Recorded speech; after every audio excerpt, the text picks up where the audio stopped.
Muito bem-vindo mais uma vez à nossa sala de ensinamento. Estamos a continuar com o nosso estudo através da história da igreja. Já acabamos este período de Sardes, mas achamos muitas coisas, este desenvolvimento da reforma, tempo de reforma. Muitas pessoas ganham liberdade daquela dominação da igreja católica. Também homens fortes começaram a pregar o evangelho, mas chegou esta versão autorizada e pessoas começaram a proclamar liberdade. Esta grande rainha Isabel, também Jaime, que ajudaram com este assunto. Mas então falamos com o nosso período presente, que estamos a ligar com a igreja de Filadélfia, de Apocalipse capítulo 3. Também falamos sobre a oposição católica. Durante este tempo mencionei muitas coisas, mas Maria, sendo exaltada, elas queriam dizer, ela não pecou durante a vida, esta Imaculada Conceição. Ela continuou sem pecado durante a vida dela, grande e tolo, mas estes batalharam contra estes que são chamados não conformistas, separatistas, independentes. Também entramos a nossa última vez falando sobre batistas, realmente 2 lições atrás também. Mas foram chamados batistas por ser conhecidos como pessoas que batizaram pela imersão. Está a ver? É mais importante entender isto. A característica delas, elas rejeitaram batismo de bebê, coisa que muitos da reformadores não conseguiram fazer. Devemos reconhecer isto. Vamos abrir o nosso livro, a página 84.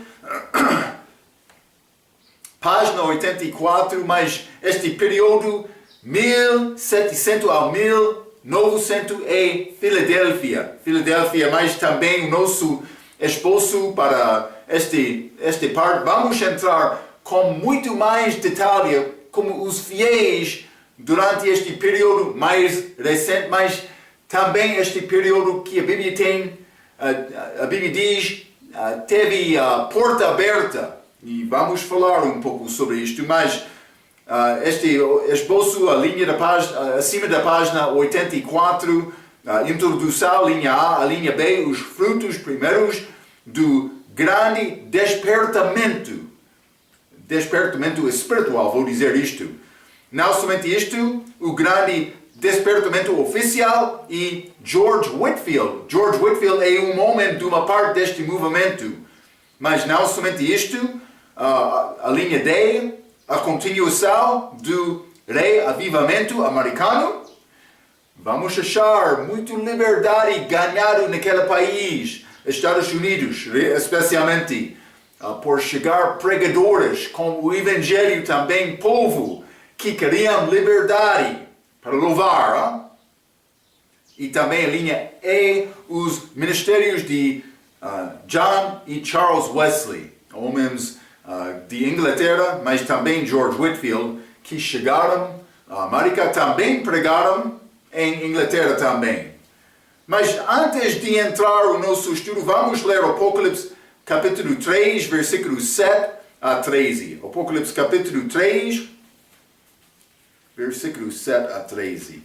Falando sobre esta igreja de Filadélfia, vou começar por ler versículo 7, a Bíblia diz: E ao anjo da igreja que está em Filadélfia, escreve: Isto diz o que é santo, o que é verdadeiro, o que tem a chave de Davi, o que abre e ninguém fecha, e fecha e ninguém abre.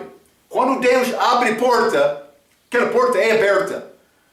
Quando ele fechou aquela porta daquela arca no dia de Noé, aquela porta ficou fechada até Deus abriu aquela porta. É como isto. Versículo 8. Conheço as tuas obras. Eis que diante de ti pus uma porta aberta e ninguém a pode fechar. Tendo pouca força, guardaste a minha palavra e não negaste o meu nome. É boa coisa. Eis que eu farei aos da sinagoga de Satanás, aos que se dizem judeus e não são, mas mentem, eis que eu farei que venham e adorem prostrados a teus pés e saibam que eu te amo.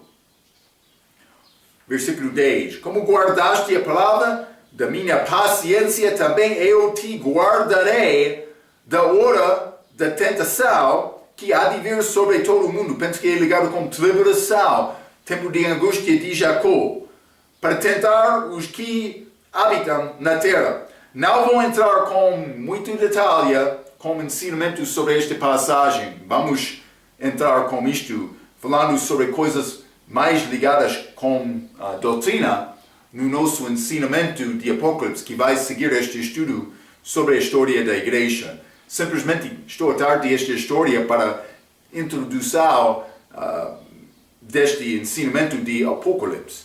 Mas versículo 11. Eis que venho sem demora. Guarda o que tens, para que ninguém tome a tua coroa. A quem vencer, eu o farei coluna do templo do meu Deus, e dele nunca sairá.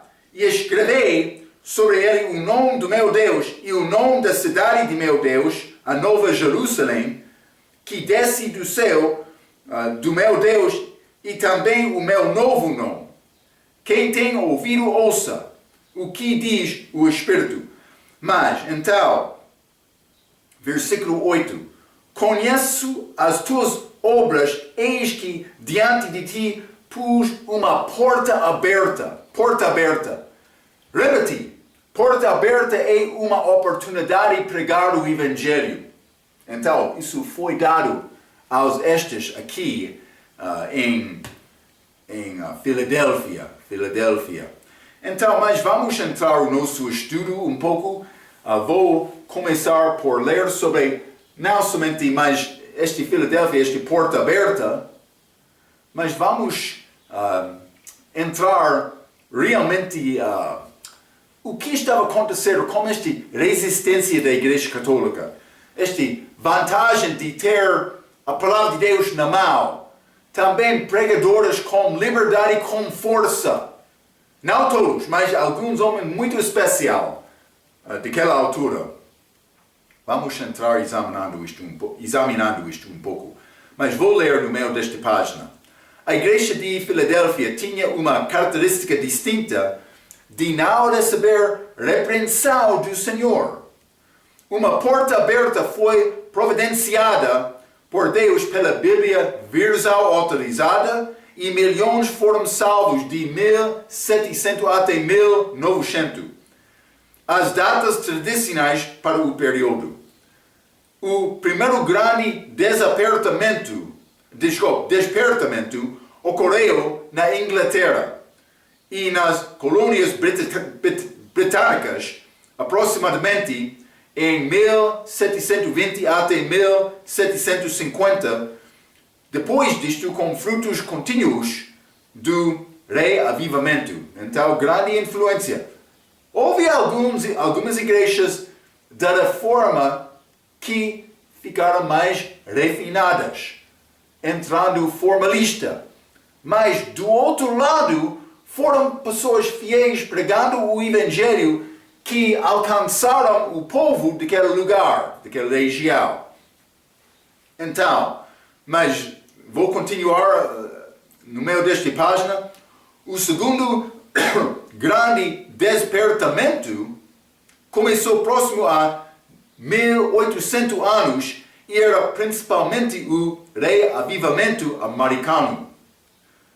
A data, isso é Estados Unidos, América do Norte. A data do terceiro grande despertamento depois da Guerra Civil Americana e provocou impacto para ambos Estados Unidos e Inglaterra. Abaixo desta página. Portanto, Inglaterra apegou-se ao Senhor em 1800. O plano dos jesuítas de infiltrarem-se nas igrejas aconteceu. A guia teológica inglesa Joel Newman mostrou sua lealdade ao Papa e dois de seus maiores admiradores, Westcott e Hort, foram ocupados produzindo um texto grego corrupto da versão autorizada. Mas isso é a nova versão inglesa desenhada para repor aquele outro. Mas eles não queriam negar o texto recebido no início, mas entrou. Com esta oportunidade, falamos sobre este Newman, também este Westcott e Hort, como nosso estudo sobre a história da Bíblia. Foi coisa inocente, tentando, mas vamos melhorar esta tradução. Penso que Deus já melhorou aquela tradução segundo, mas não melhorou, criou aquela tradução segundo a vontade dele. Então, por esta ideia, mas vamos melhorar, isto foi feito dos estudiosos naquele dia, pensando, podemos usar, não todos, mas podemos usar texto recebido novamente, mas o que aconteceu? Entrou Westcott e Hort com o texto deles ainda não publicado. Mas eles perceberam, temos sem procurar homens daquele dia como John Burgon, Dean Burgon, já falamos sobre ele. Outros daquela altura, mas sem procurar a opinião deles, a palavra deles, este Westcott e Hort, eles entraram com estes manuscritos gregos dizendo, a base é os manuscritos mais bonitos, mais antigos. Falamos muito com a história da Bíblia. A idade do manuscrito não é a única coisa. Mas há outros que concordam com isto. Uma boa pergunta. Mas também há muitos manuscritos ou só uma único? Coisas para continuar a considerar. Mas Westcott e Hort entrou no fim deste período. Devemos entender, estamos a falar de 1700 a 1900. Mas eles entraram no fim 1881. Mas este John Newman, ele estava a trabalhar antes disto, também Westcott e Hort. Então, mas a Igreja Católica queria infiltrar os universidades, institutos, seminários, para tentar mudar a opinião, a ideia destes manuscritos para ajudar a Igreja Católica a ganhar poder. Foi realmente a razão desta influência. Mas, abaixo da página 84 e acima da página 85, no final de 1800, a apostasia atingiu os Estados Unidos, também com a chegada das testemunhas de Jeová, e dos mormons e dos cientistas cristãos, mas também outra fraqueza adventista do sétimo dia. Mas aquele grupo veio como ramo dos batistas. Mas depois de entrar profecia falsa, este batista William Miller reparou, mas outros continuaram com mentira deles. Então, é interessante, devemos reconhecer isto. Mas, acima da página 85, a linha B, os frutos primeiros do grande despertamento. Então, no início do século XVIII, as igrejas reformadas que estavam mortas espiritualmente são de larga escala. Então, eles cresceram. Mas, batismo infantil prevaleceu contra a doutrina do novo nascimento. E assim as igrejas estavam cheias de formalidades, estudados e não salvos. Devemos reconhecer isto. Cheio de homens religiosos, como os judeus do dia de Cristo. Deus não estava a trabalhar no poder das fundações luteranas, anglicanas ou as igrejas reformadas, mas ele ainda estava em operação. Ok, mas fraquezas entraram naqueles grupos, mas outros fiéis estavam a continuar. Primeiramente, o movimento pietista e os morávios. Mencionados na lição anterior, o movimento pietista, primeiro, foi um reavivamento alemão entre os luteranos e os remanescentes dos anabatistas alemães. Os pietistas eram semelhantes aos quakers, por ser como quakers precedendo-os. Os morávios foram descendentes de Jan Hus e foram influenciados muito pelos anabatistas suíços. Então estes grupos não concordaram entre eles, mas foram pessoas que resistiram esta doutrina católica também destas outras igrejas da Reforma. Pastor luterano Philip Spener iniciou encontros extras nas famílias para o estudo da Bíblia e orar para os jovens da sua igreja. Bom estudo. Os velhos santos pensaram que foi fantasma. Eles não queriam aceitar isto.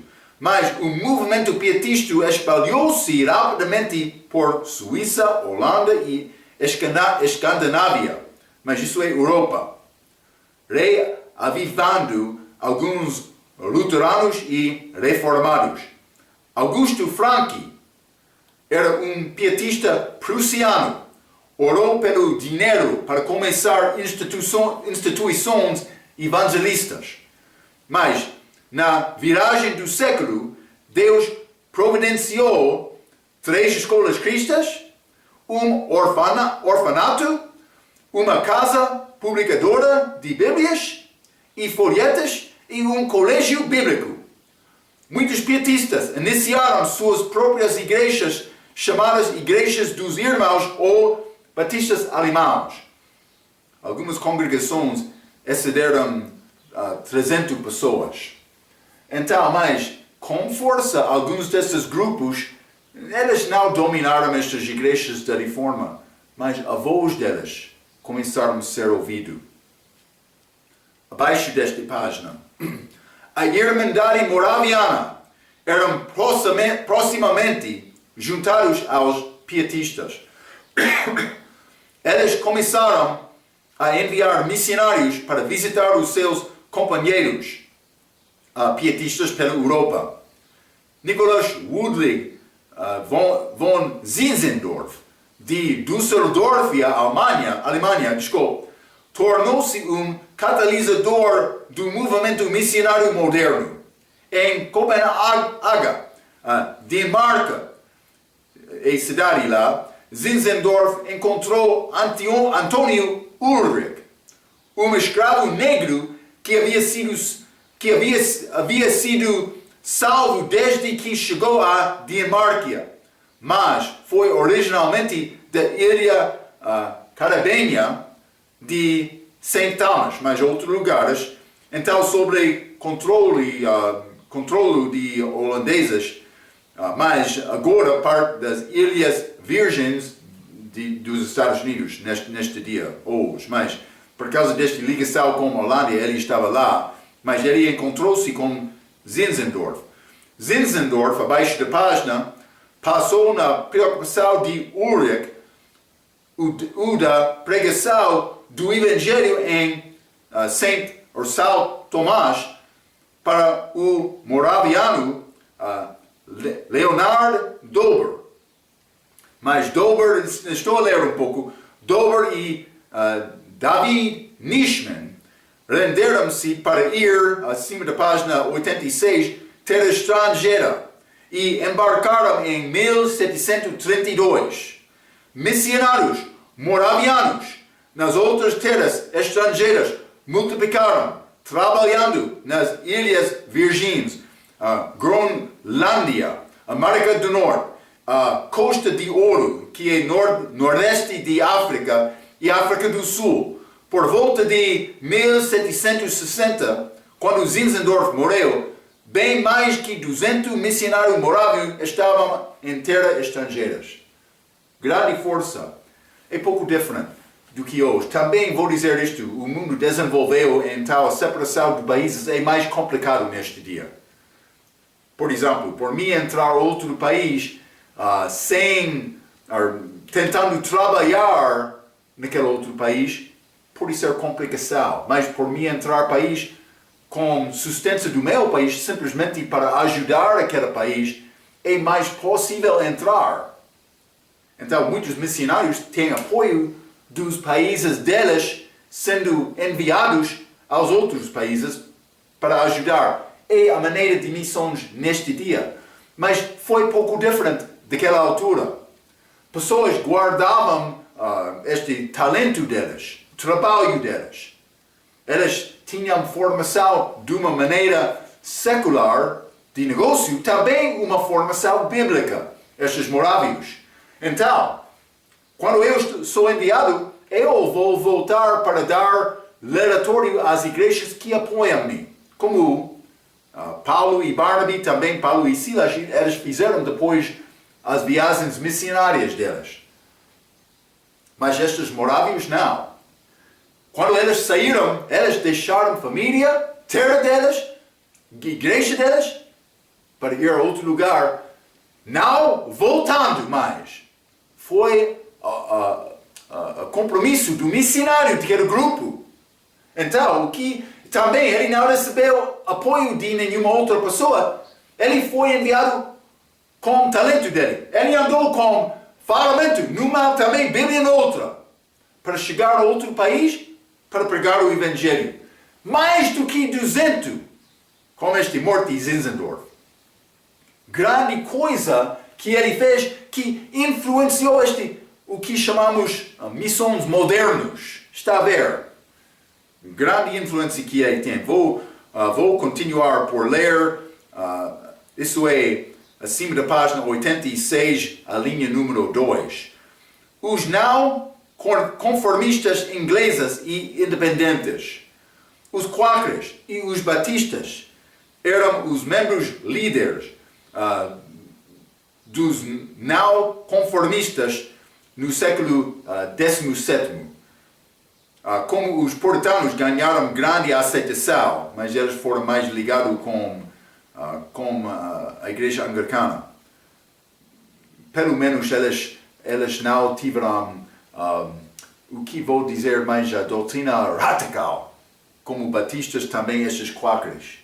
Mas estes batistas e quakers ambos fundaram colônias no Novo Mundo, este é a América do Norte, que se tornaram refúgio para os menonitas, os Amish, que se separaram dos menonitas na época de Jacob Amman, mas isso é cerca de 1600, pode ser no fim dele, 1730, não sei exatamente, mas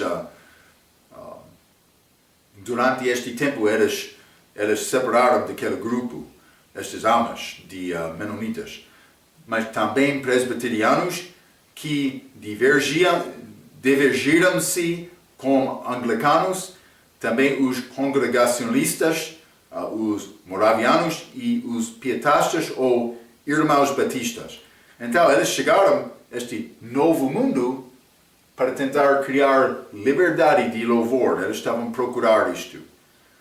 Mas então, acima desta página, no meio desta página, a lei de tolerância da Inglaterra garantiu a liberdade religiosa no fim dos anos de 1700. Os Quakers e os Batistas manteram em preparar o campo, dividindo a terra entre os camponeses comuns e presbiterianos. Foi bom terreno preparado que recebeu a semente de Whitefield e Wesley pregando uma geração depois. Mas esta lei de tolerância estava a influenciar este novo mundo, que estava abaixo do controle de Inglaterra naquela altura, no início, antes de ganhar independência. Então, mas com liberdade foi dada aos grupos para louvar. Mas foi perseguição também. Quero te entender isto. Mas vou continuar por ler.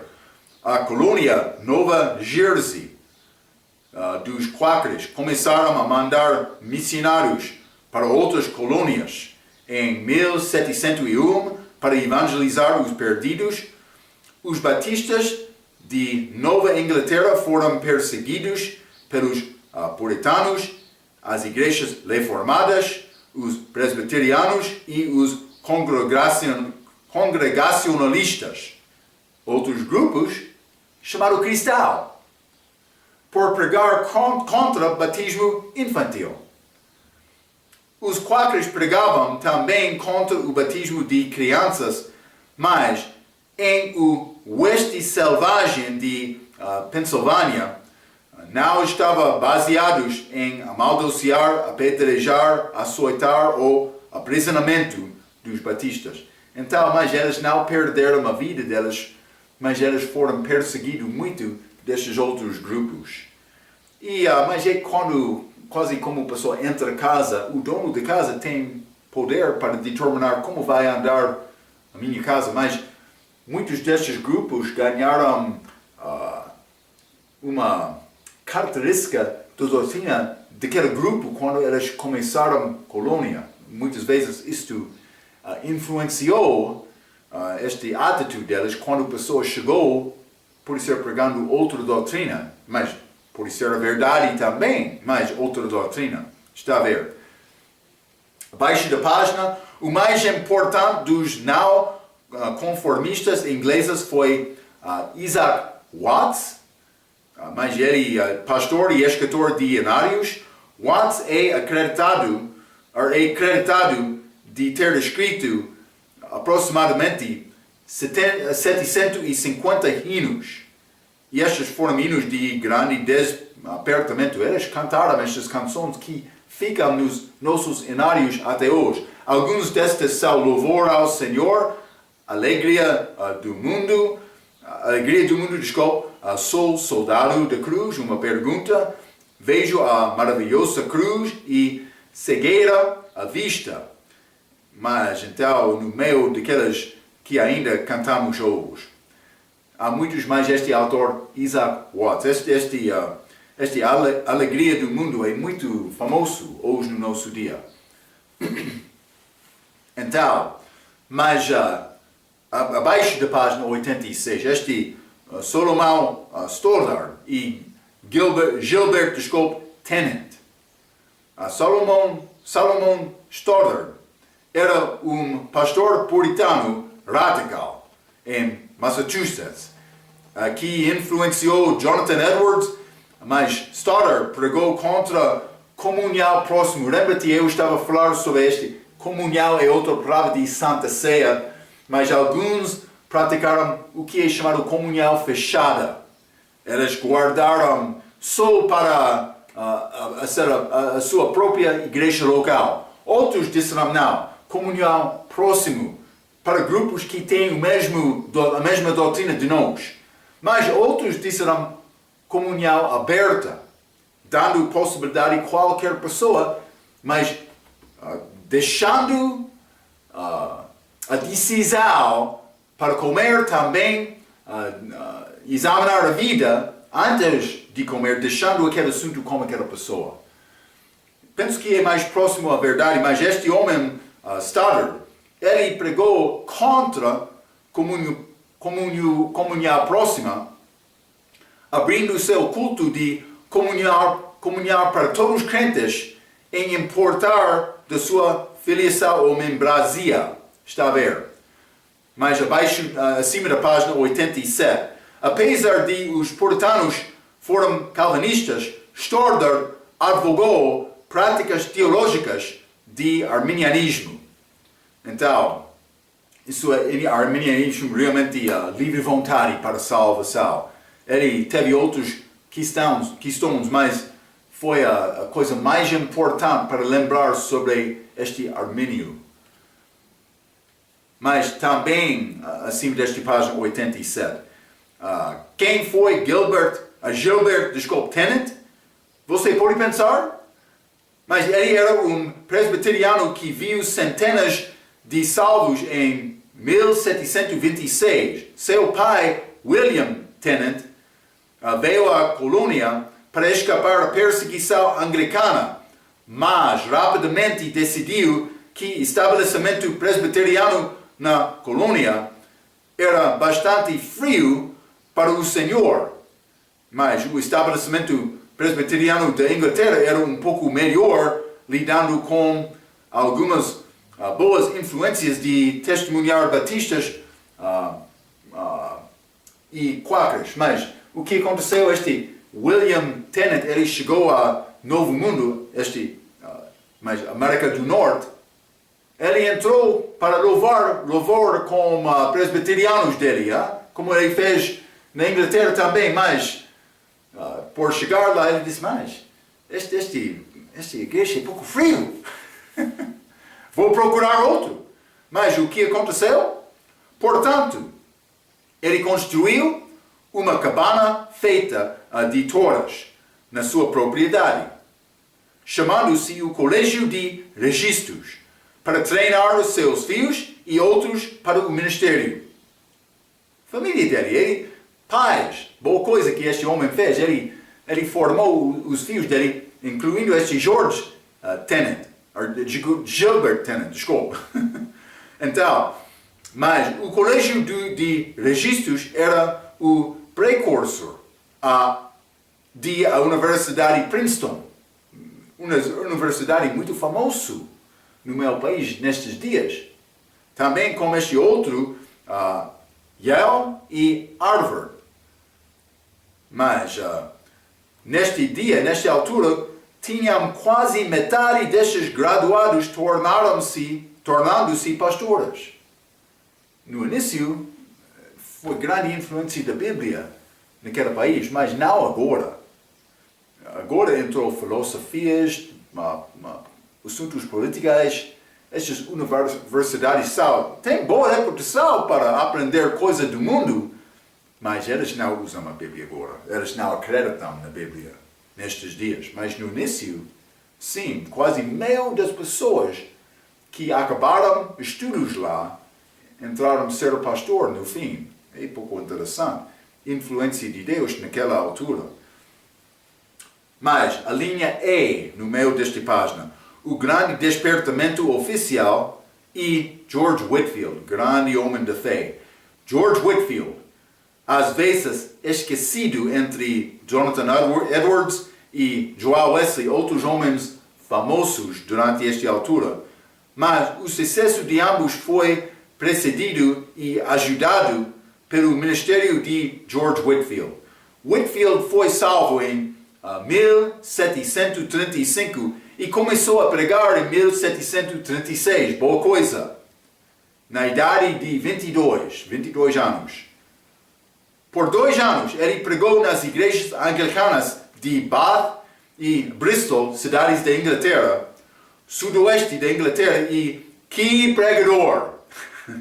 Ele levantou a sua voz muito alta, pregou uma nova mensagem, o método, salvação, para graça em vez de batismo infantil, assim como o significado da regeneração. A nossa mensagem de hoje, George Whitefield, grande pregador daquela altura. Por esta razão, Whitefield e seus convertidos foram chamados metodistas. Mas este denominação realmente foi feito famoso através de Joel Wesley, mais tarde também Charles Wesley. Mas no início, George Whitefield foi conhecido como isto. Em 1738, a Igreja da Inglaterra proibiu Whitefield a pregar nas suas igrejas. Não desencorajado, levou Whitefield aos campos abertos e pregou a milhares que juntaram-se para o escutar. Está a ver? Ele foi ao campo. Ele disse, mas eles não querem entrar na igreja? Não há problema. Vou pregar fora da igreja. E muitos hoje, especialmente entre jovens, ainda só me falar, eu tenho coisa para dizer. Ok. Não tenho oportunidade de pregar dentro da igreja, mas fora da igreja é disponível. Este George Whitefield, ele disse, mas eles não querem entrar? Vamos ao campo. Vou pregar lá. Grande homem de Deus. Mas, neste mesmo ano, Não desencorajado, levou Whitefield aos campos abertos e pregou a milhares que juntaram-se para o escutar. Neste mesmo ano, ele viajou para a colônia de Geórgia, América do Norte, e sendo convidado por Joel Wesley, que estava de regresso para a Inglaterra. Nas colônias, Whitefield teve que pregar de novo nas campinas abertas, mas agora porque a igreja construída não podia caber milhares que vieram o escutar. Está a ver? Na Inglaterra, ele começou a pregar fora da igreja porque eles não convidaram ele, eles negaram ele entrar. Mas por chegar à América, as igrejas não teve problema com George Whitefield entrar, mas eles não tinham capacidade suficiente para ajudar todos que chegaram. Então ele disse, não há problema, vamos fora da igreja. Ele pregou fora da igreja em América também. Então, com a expansão da sua voz alta, Whitefield não precisava de amplificador. Não, ele foi grande pregador com força. Eles ouviram a voz dele de distância. Grande distância. Milhares foram salvos em Geórgia. E escolas bíblicas e orfanatos foram abertos. Whitefield continuou a pregar viajando para o norte. Reavivamento começou na Filadélfia. Isso é uma parte deste Pensilvânia que tem influência Quaker. Mas até que as escolas de danças, teatros e salas de concertos tinham de fechar por não ser em acordo com o Evangelho. Está a ver? Estes lugares do pecado. Mas com a chegada de George Whitefield, depois de pregar, estamos em perigo do inferno, vamos fechar estas portas destes outros lugares. O povo teve medo de Deus. Também Deus abençoou aquele povo. Está a ver? Para ouvir a pregação com o coração aberto. George Whitefield, grande homem, não? Mas vou continuar abaixo da página 87, também acima da página 88. Whitefield viajou para Boston, a cidade de América do Norte, onde a autoridade presbiteriana o encontrou e lhe disse, lamento vê-lo aqui, Sr. Whitefield. Ele não gostou, chega dele. Respondeu George, assim é o diabo. Ele disse, mas não está a chegar a minha chega aqui, também o diabo está a concordar contigo. Grande homem.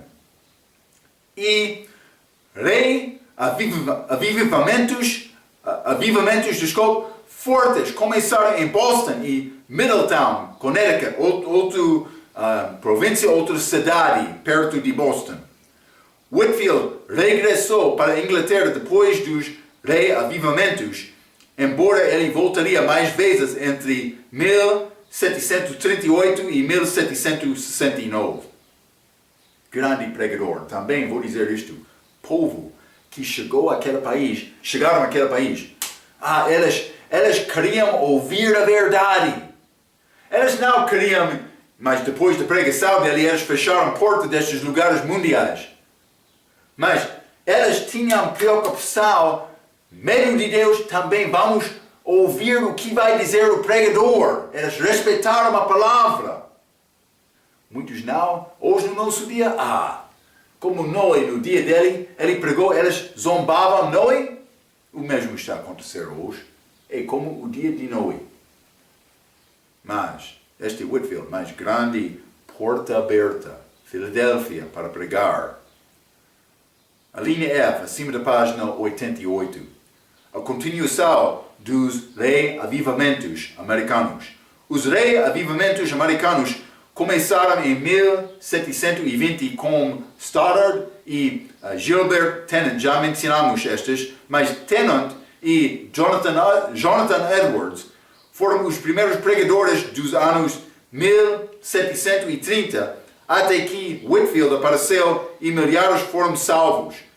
Whitefield pregou para 15 mil de uma vez em Boston e viu um número de 10 mil sendo salvos num encontro, como o dia de Pentecostes, já? Mas é boa coisa, bonita coisa. Pessoas estavam prontas para receber o Evangelho. Também devemos ser o mesmo. E vou dizer isto, não estamos a achar 10 mil pessoas sendo salvos, mas devemos procurar ter este tipo de poder com Deus, esta coragem de Whitefield. Também, depois de salvação, é no seu crescimento. Eu não sei exatamente a sinceridade de todos destes 10 que responderam a esta mensagem. Espero que foram sinceros todos. Mas Deus quer o nosso crescimento depois da salvação também, que é importante. A primeira coisa é escapar do inferno. Mas vou continuar por ler neste parágrafo. Jonathan Edwards era um pregador congregacionalista com uma herdade puritana. Foi influência da família dele. Em julho de 1741, Edwards pregou pecadores nas mãos de um Deus irado. Grande mensagem. Eu já ouvi uma vez na minha vida uma gravação, uma cópia desta mensagem. Não de Jonathan Edwards. Eles não tiveram gravações naquele dia, mas uma pessoa copiou isto. Mas não é quase o mesmo. Mas é bom reconhecer o sacrifício e a determinação do povo desta era. Grande despertamento que aconteceu em Inglaterra, mas também na América do Norte. Mas ele usou esta passagem, Deuteronômio 32, 35. Não vou ler todo o versículo, mas no nosso livro tem este especial. Ao tempo que resvaler o seu pé. Pode ter confiança hoje, mas alguma vez vai resvalar aquele pé. Cuidado. Foi aviso nesta mensagem, pecadores nas mãos de um Deus irado. Então, mas não há, ele mencionou estas palavras também. Não há nada que mantenha os ímpios a qualquer momento fora do inferno, mas o mero prazer de Deus. Está a mostrar, mas estamos na mão dele. Mas pecadores perdidos, penso que não são guardados na mão dele, mas vida temporária aqui, sem Cristo, é guardado na mão dele, determinando, segundo a decisão dele, ele pode lançar aquela pessoa no inferno. A única coisa que guarda a pessoa sem Cristo, a única coisa é a graça de Deus. Por ele determinar, mas o fim da vida desta pessoa está a chegar, aquele fim da vida vai chegar. Jonathan Edwards, ele pregou muito durante esta era. Muitos responderam à mensagem dele. Então, Edwards disse mais uma vez e outra vez assim que pregasse sobre o inferno e a necessidade de salvação. Pessoas apegaram-se aos bancos e choraram por estarem a ir para o inferno e muitos foram salvos. Está a ver? Com temor. O que vai acontecer comigo? Salva-me, meu Deus! Isso aconteceu! Uma pessoa está a ir hoje. Mas porque pessoas não temem Deus hoje? É exatamente isto. Muito obrigado, Pastor Marco. Cuidado com isto, Então, mas as colônias inglesas experimentaram grandes reavivamentos, ao contrário da Europa. Essas colônias inglesas é América do Norte. Europa, devido à situação mais complicada, que foi grande influência destas igrejas da Reforma. Estas pessoas que chegaram à América do Norte, eles estavam a chegar lá, os cristãos, procurando liberdade para louvar Deus. Coisa que eles não acharam em Europa. Então, reavivamento foi mais complicado na Europa. Eles não experienciavam o mesmo nível de arrependimento e fé para Deus. Então, mesmo também os que os católicos organizaram em Maryland, Maria, nomeado pela Maria, e os anglicanos estavam presentes em qualquer lugar, existia mais liberdade religiosa na América, porque era um grande país e as pessoas podiam mudar-se e criar comunidades segundo uma fé comum. Aconteceu muito naquela altura. Hugonotes, presbiterianos, batistas, quakers, menonitas e os Amish e puritanos providenciaram um caráter religioso misto, mas uma mais bíblico do que aquilo que podias encontrar na França, Alemanha ou Áustria.